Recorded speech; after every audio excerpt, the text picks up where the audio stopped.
Our next topic is spectroscopy. If we're going to talk about telescopes and we're going to talk about light, we have to talk about spectroscopy. This is a really useful tool for us in astronomy. So here is a picture of the sun as seen in 7 different wavelengths of light. So with special telescopes and special instruments, we astronomers can observe the sun and other stars in many different wavelengths of light. So some of this is part of the visible spectrum we can see with our eyes. Some of it is outside of that.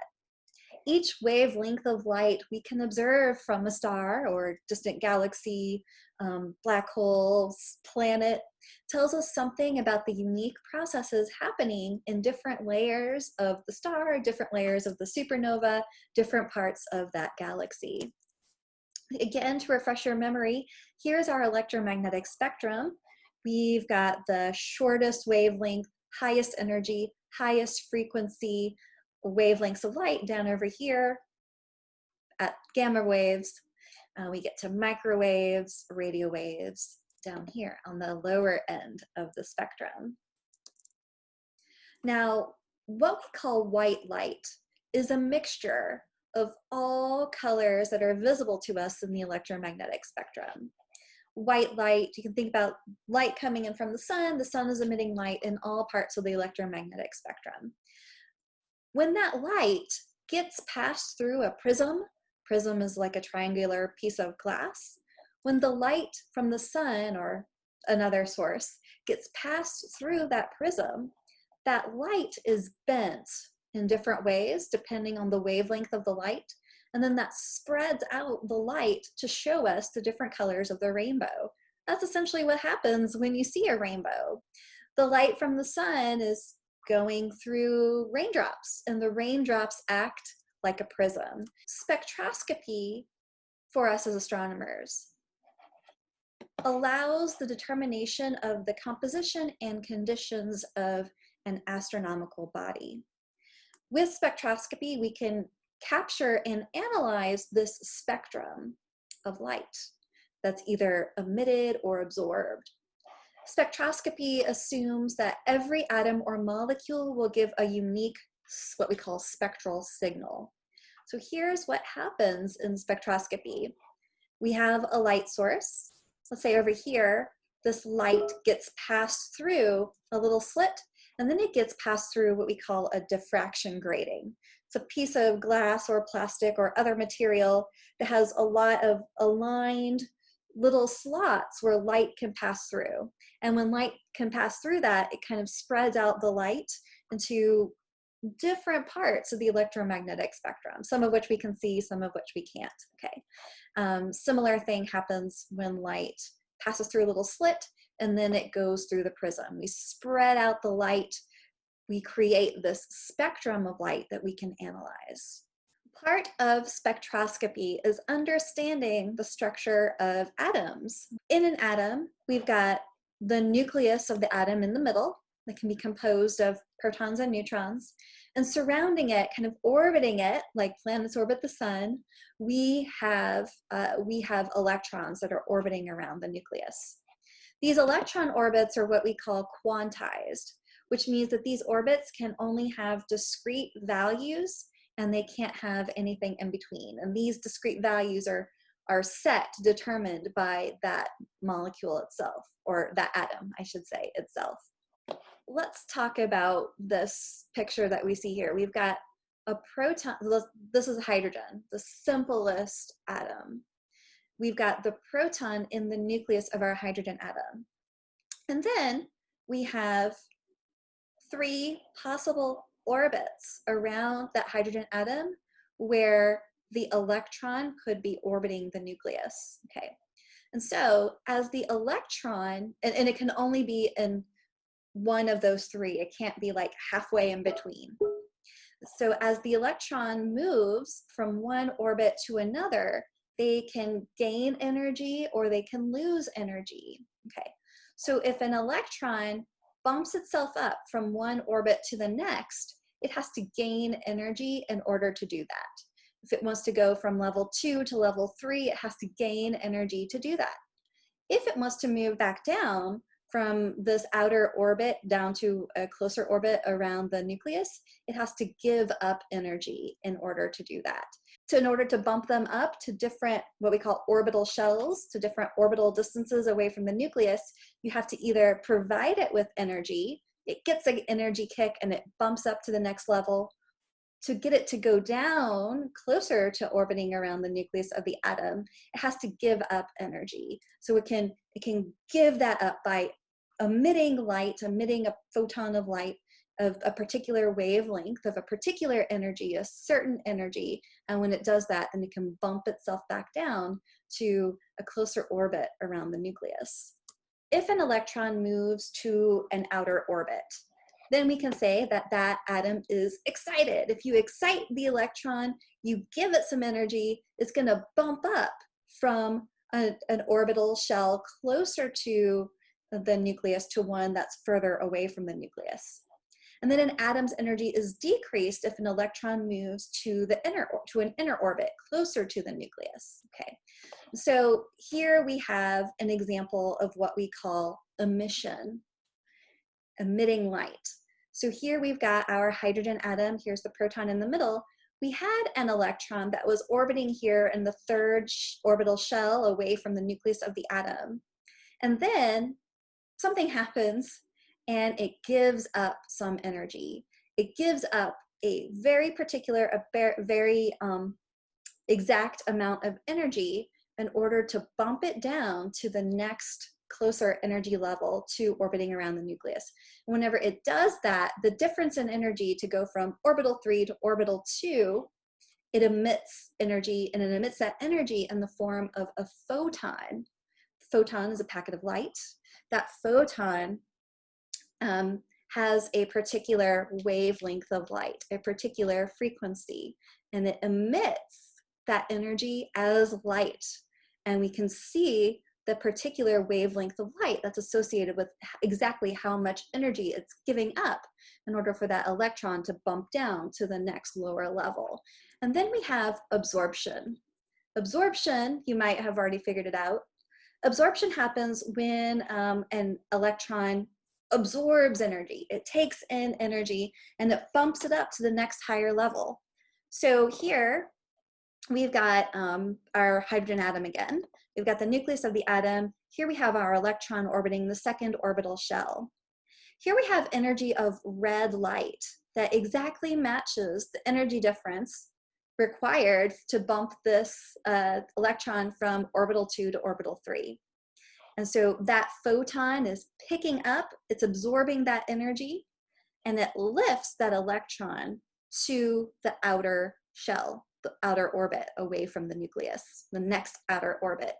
Whenever that happens, that electron is absorbing that energy. And then that wavelength of light would disappear from the spectrum of light that we observe coming from this object. Here's an example of an emission spectrum that we can create in the lab. Here we have a tube of hot hydrogen emitting light, and that light gets passed through a prism and we can observe what we call the emission spectrum. The emission spectrum is when you see light at only individual specific wavelengths.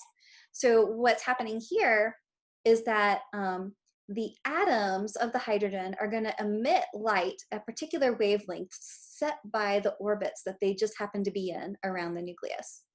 If an electron jumps from an orbit that is farther away from the nucleus to one that's closer to the nucleus, it's going to emit light whenever it does that.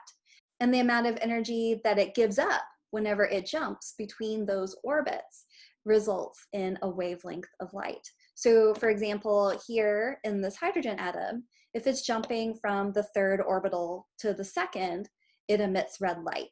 If it's jumping from the fifth orbital shell away from the nucleus to the second, it's going to emit violet light.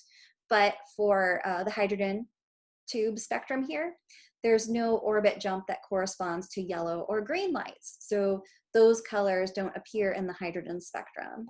And what we do get over here, this would be an example of the spectrum that we see from a hydrogen tube.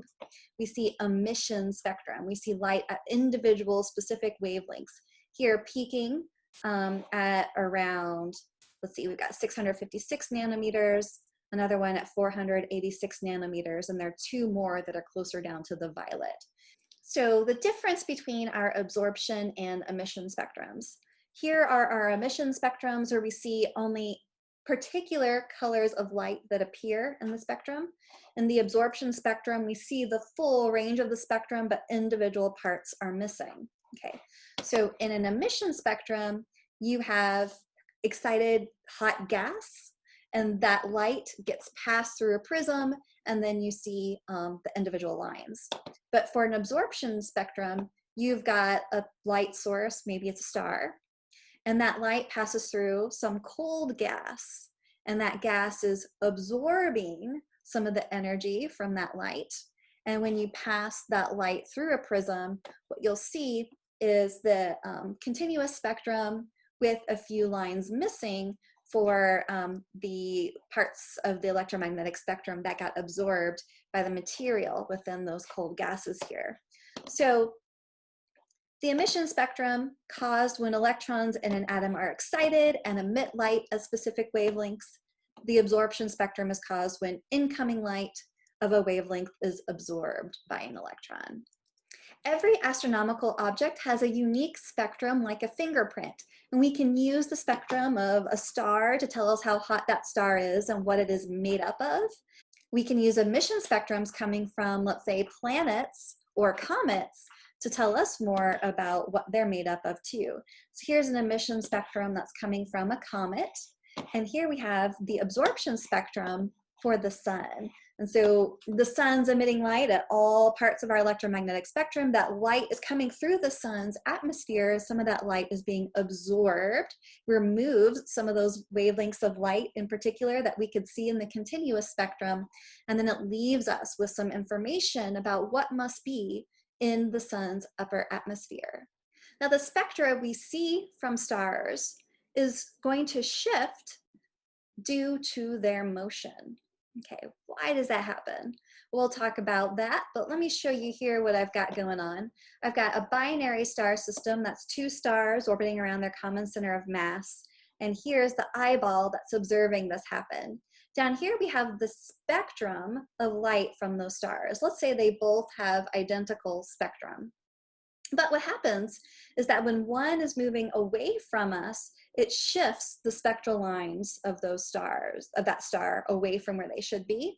And when one star is moving toward us, it shifts the spectral lines of where those should be normally if the star was stationary. And so based on what we see in the shifts of these spectral lines as those stars are orbiting around each other, we can determine whether the stars are moving away from us or moving toward us. And in that case, we can learn about more about the orbits of those stars around each other, and it can tell us about whether or not that system as a whole is moving away from us or toward us. And if you're really good at deciphering that information, you can learn more about the mass of those stars too, and the size of their orbits around each other. All of that is a result of the Doppler effect, or the Doppler shift, which you've probably experienced in your life. A Doppler shift is a change in the wavelength of a wave resulting from the motion of the source or the observer. So let's say right here we have in the middle where it says S, we've got a stationary source of light. Light is being emitted from that source. Remember, light is a wave, and that wave is passing by. Here we've got the crest of one of those waves. Here's the second crest, the third crest, the fourth crest. And we're representing lambda here as the wavelength, the distance between consecutive crests of that wave. Okay, we are stationary, the object is stationary that's emitting this light, and so the wavelength remains the same at any point where you stand along this line between you and the observer. But let's say that you're here and this object emitting light is going to move really, really quickly toward you. Whenever it moves really quickly toward you, what happens is that the wavelength of light that you see gets shorter and shorter and shorter. So as that object moves from where its original position 1 to here, to here, to here, to here, those wavelengths of light kind of start piling up and the wavelengths of light get shorter. When wavelengths of light get shorter, we're moving toward colors that are closer to the blues and violets in our electromagnetic spectrum. That's called a blue shift because shorter wavelengths of light are closer to the blue wavelengths of light in our electromagnetic spectrum, or at least the visible part of the electromagnetic spectrum. Okay, so what if you're the observer over here and this source is moving away from you? As the star moves away from you, what you're going to perceive is the wavelength of light from that star is going to get longer and longer and longer. Longer wavelengths of light are closer to the red end of our visible part of our electromagnetic spectrum. So we say an object is red shifted when it's moving away from us because we see the wavelengths of light from its spectrum become longer and longer. That is what we call a red shift or a blue shift. We know that our universe is expanding because we've observed distant galaxies moving away from us. We've observed the light from those distant galaxies, and we see that that light is shifted toward longer wavelengths because they're moving away from us. And so you've experienced the same thing yourself, except with sound. Whenever like an ambulance goes past you or a really fast car goes past you, and you hear a change in the frequency of the sound as the object is moving toward you or away from you. So as the object is moving toward you, the wavelength gets shorter, the frequency gets higher. That's what you hear. And whenever the object moves past you and away from you, you hear the frequency get lower because the wavelength is getting longer. And so to help you remember, is it a red shift or a blue shift when something is moving toward or away from us? Here we have a simulation, and I've got 2 stars here. Okay, and what you're gonna see, this is very highly exaggerated, okay? But the star that's moving toward us, its light is shifted more toward the blue. The star that's moving away from us, its light is shifted more toward the red. Okay, so as this star moves away from us in its orbit around the other, its light is shifted toward the red. As that star was moving toward us, we saw that its light was shifted more toward the blue. So if something moves away from us, we're going to see it to be red shifted. If something is moving toward us, we're going to see its spectrum be blue shifted. And so if you ever forget which is which, you can always look at the simulation to help you.